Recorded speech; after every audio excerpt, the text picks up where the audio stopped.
신명기 19장입니다. 도피성이라고 되어 있죠. 신명기 19장. 뭐 이 내용은 다 아실 텐데 그 도피성이 이제 가나안 땅에 6개의 성읍을 하나님이 정하라고 말씀하시죠. 가나안 땅에 들어가면 6개의 성읍을 정해서 거기에 고의가 아니고 실수로 살인한 사람이 그 6개의 성으로 도망갈 수 있게 그 6개의 성을 이제 정해 주셨습니다. 그래서 제가 뭐 우연히 잘못해서 실수로 뭐 제 옆집에 사는 사람의 어떤 가족을 죽였어요. 그러니까 이제 그 집에 다른 이제 뭐 아버지가 혹은 형제가 저를 죽이러 옵니다. 그럼 제가 빨리 이 도피성으로 도망가야 되는 거죠. 도피성 안에 들어가면은 도피성에서는 살 수 있습니다. 도피성에서는 보호를 해줘요. 근데 다른 곳에 있으면은 그 가족이 저를 와서 죽여도 저는 할 말이 없는 겁니다. 근데 도피성에서는 지켜주게 돼 있어요. 실수로 죽였을 때. 6개의 도피성. 이 도피성이 이제 그리스도의 모형입니다. 그리스도의 모형. 한번 좀 읽어보겠습니다. 19장 1절. 내 하나님 여호와께서 이 열국을 멸절하시고 내 하나님 여호와께서 그 땅을 내게 주심으로 내가 필경 그것을 얻고 그들의 각 성읍과 각 가옥에 거할 때에 내 하나님 여호와께서 내게 기업으로 주신 땅 가운데서 새 성읍을 너를 위하여 구별하고 내 하나님 여호와께서 내 유업으로 주시는 땅의 전체를 3구로 분할하여, 그러니까 셋으로 나누라는 거죠. 그 도로를 닦고, 그러니까 그 도피성으로 향할 수 있는 가는 도로를 닦으라 이렇게 되어 있습니다. 그러니까 가는 길을 아주 쉽게 빨리 갈 수 있게 그 길을 닦아 놓으라는 거죠. 그 도로를 닦고 무릇 살인자를 그 성읍으로 도피케 하라. 살인자가 그리로 도피하여 살 만한 경위는 이러하니, 그러니까 살인자를 무조건 살려주는 건 아니고 일부러 죽인 사람은 거기서 보호해 줄 수가 없습니다.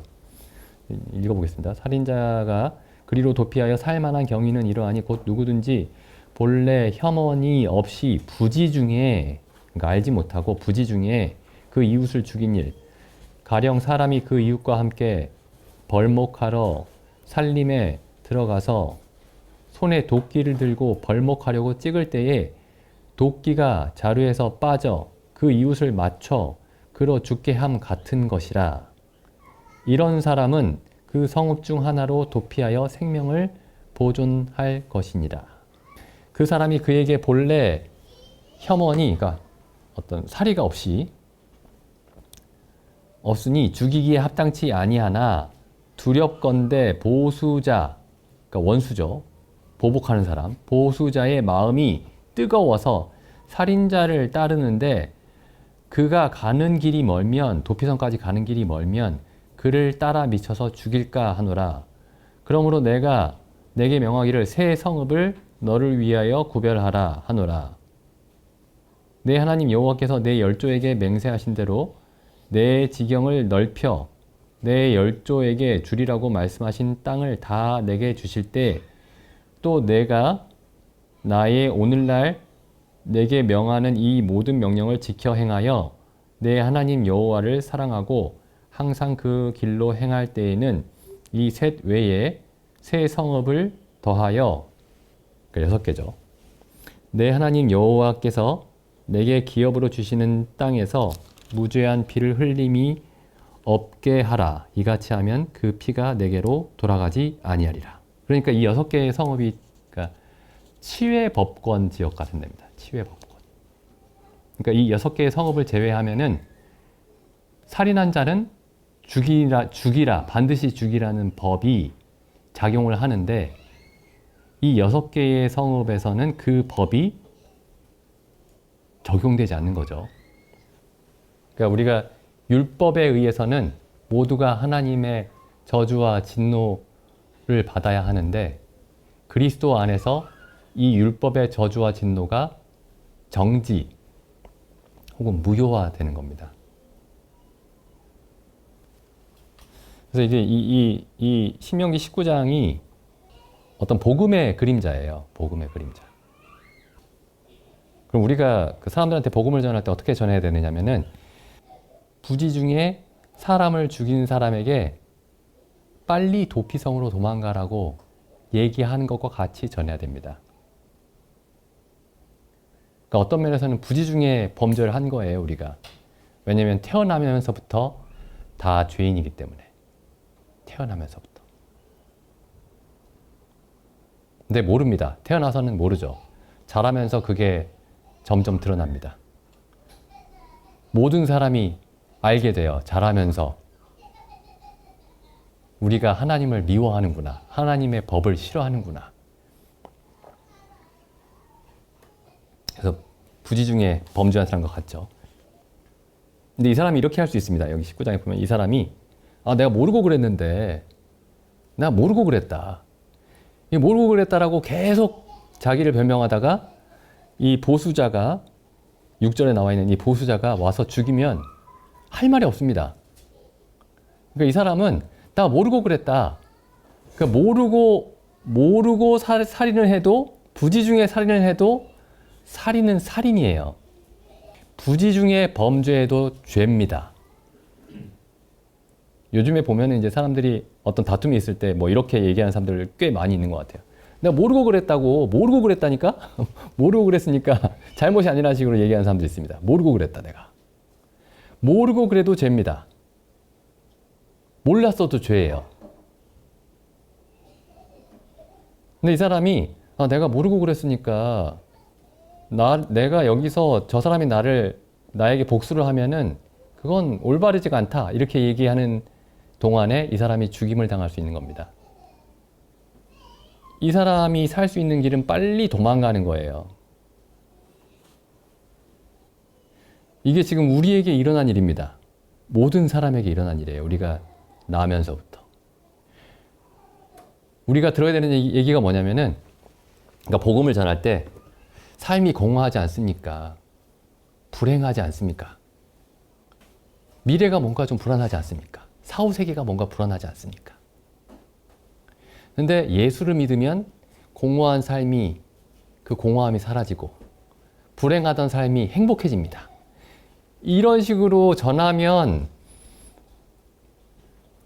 부분적으로는 맞아요. 그러니까 뭐 행복해지고, 그게 어떤 의미인지는 사람마다 다르지만은 어떤 행복해지고 무의미하던 삶이 의미도 생기고 그렇게 얘기할 수 있겠지만은 성경은 그렇게 얘기하고 있지 않고 복음을 이렇게 제시합니다. 도망가라. 도망가라. 여기 마태복음에 보면 이렇게 말씀하고 있죠. 이게 복음입니다. 3장 7절. 우리가 복음을 전할 때 이렇게 전해야 됩니다. 예수님 믿으면 좋아. 예수님 믿어야 되잖아. 언젠간 믿어야 돼.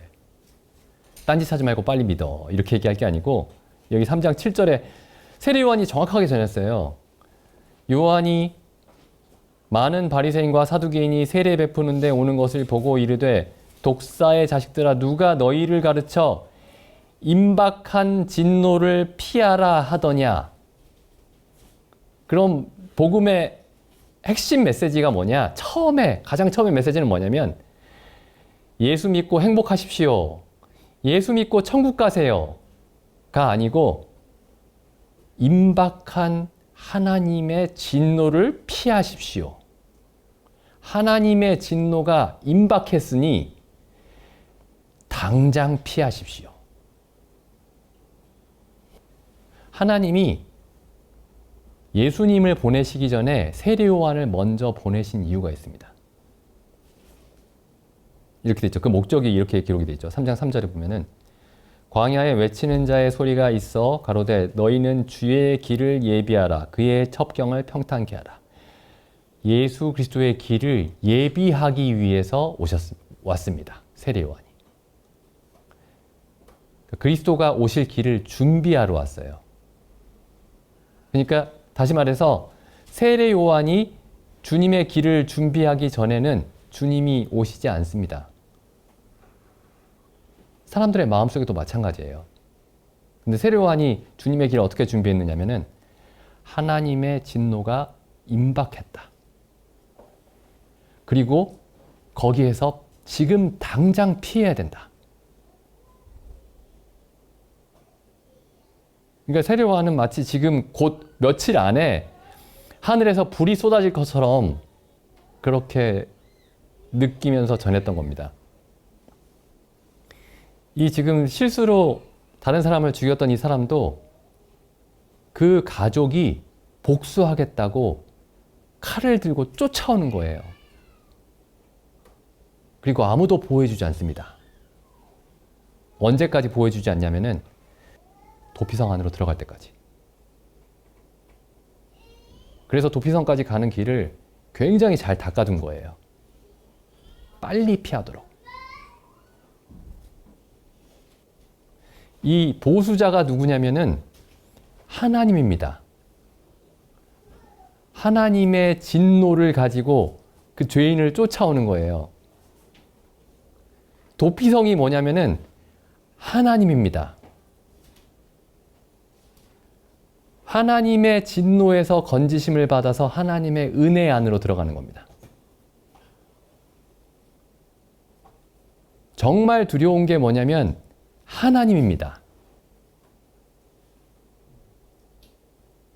성경을 잘 읽어보면은 마귀에게서 건지심을 받으라고 하지 않아요.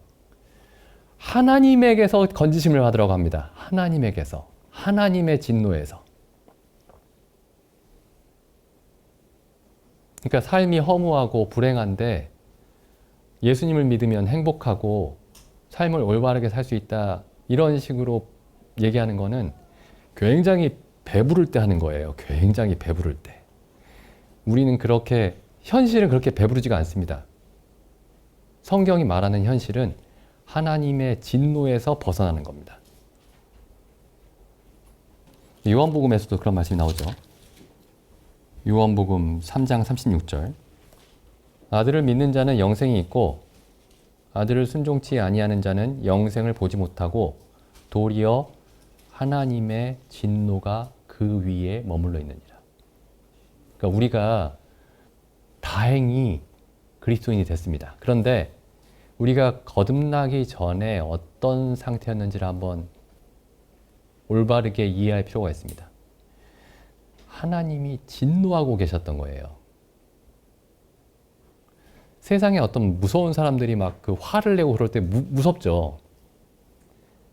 하나님의 진노에 비하면 아무것도 아닙니다. 로마서도 처음에 이렇게 얘기를 하죠. 그러니까 우리가 이제 복음은 구원을 받으라고 말하는 게 복음인데 그 어디서 구원을 받습니까? 어디에서? 그러면 이제 보통 죄에서 구원을 받는다 이렇게 얘기를 해요. 사망에서 구원을 받는다. 다 맞는 말이죠. 죄와 사망에서 구원을 받는다. 근데 그게 더 근본으로 들어가면은 1장 18절에 하나님의 진노에서 구원을 받는 겁니다. 하나님의 진노에서. 그래서 처음에 복음을 설명할 때 맨 처음에 무슨 얘기를 하냐면은 세례 요한이 했던 얘기와 같은 얘기를 합니다. 하나님의 진노에 대해서 얘기합니다. 근데 하나님의 진노에 대해서 이 인기 없는 주제가 됐어요. 기독교의 메시지도 시대의 어떤 유행을 타니까 지금은 이게 인기 없는 메시지가 됐습니다. 근데 뭐 인기가 있든 없든 우리가 성경을 있는 그대로 보시면은 하나님의 진노 얘기는 여전히 아주 분명하게 있습니다. 이게 첫 단추인 것처럼 그렇게 있어요. 하나님의 진노가 나타나나니. 이렇게 시작하죠, 처음에. 하나님의 진노가 나타나나니. 로마서 5장에 보시면은 5장 9절에 이제 우리가 그 복음을 구원의 복음이라고 얘기하잖아요. 그 구원의 그 어디로부터 구원을 받는지, 그 궁극적으로 어디에서 구원을 받는 것인지를 이렇게 설명을 합니다. 로마서 5장 9절 보시면. 그러면 이제 우리가 그 피를 인하여 의롭다 하심을 얻었은즉, 이게 죄 용서죠. 죄 용서. 더욱 예수 그리스도로 말미암아 진노하심에서 구원을 얻을 것이다. 하나님이 우리를 누구에게서 구원을 하시느냐? 하나님 자신에게서 구원하십니다. 진노의 하나님에게서 자비의 하나님이 구원하십니다. 같은 하나님이에요. 뭐 이상하게 들으시면 안 됩니다, 이거. 하나님의 공의에서, 공의의 판결에서 우리를 구원하시는 겁니다. 히브리서 말씀 한 번만 보고 마치겠습니다. 히브리서 10장. 이게 신약에 이런 말들이 있다라는 게 이게 성경을 자세히 읽어보지 않으면 갸우뚱해질 수 있어요. 이런 말들이 굉장히 많이 있습니다. 구약보다 훨씬 두려워요. 사람들이 막연하게 구약의 하나님은 두려운 하나님이고 신약의 하나님은 사랑의 하나님이라고 하는데 신약의 표현이 훨씬 두렵습니다. 자세히 보시면은 히브리서 10장 30절 원수 갚는 것이 내게 있으니 내가 갚으리라 하시고 또 다시 주께서 그의 백성을 심판하리라 말씀하신 것을 우리가 아노니 살아계신 하나님의 손에 빠져 들어가는 것이 무서울진저. 세상에서 가장 무서운 것이 뭐냐? 살아계신 하나님의 손에 빠져 들어가는 것입니다. 그 다음에 여기 12장 29절 우리 하나님은 소멸하는 불이심이니라. 신약에 영원한 속죄의 복음을 전하는 히브리서에 나와 있는 말씀입니다. 이 두 말씀이. 그래서 복음이 뭐냐? 한마디로 다시 말씀드리면은 임박한 진노를 피하라. 이렇게 말해줘야 되는 겁니다. 그리고 우리도 그 소리를 듣고 나온 거예요. 우리가 들은 얘기가 하나님의 진노가 임박해 있는데 우리 머리 위에 하나님의 진노가 머물러 있었는데 거기에서 빨리 도망하라는 말을 듣고 나온 겁니다. 온 세상이 하나님의 진노가 임박해 있습니다. 온 세상의 사람들의 모든 생각과 사람들이 모든 추구하는 바가 하나님의 진노 아래 있습니다. 그러면 우리가 그리스도인이 혹 교회가 어떻게 이 땅을 걸어야 하는지 그 문제에 대해서 올바른 눈을 가질 수 있을 것 같아요. 기도드리는 시간 갖겠습니다.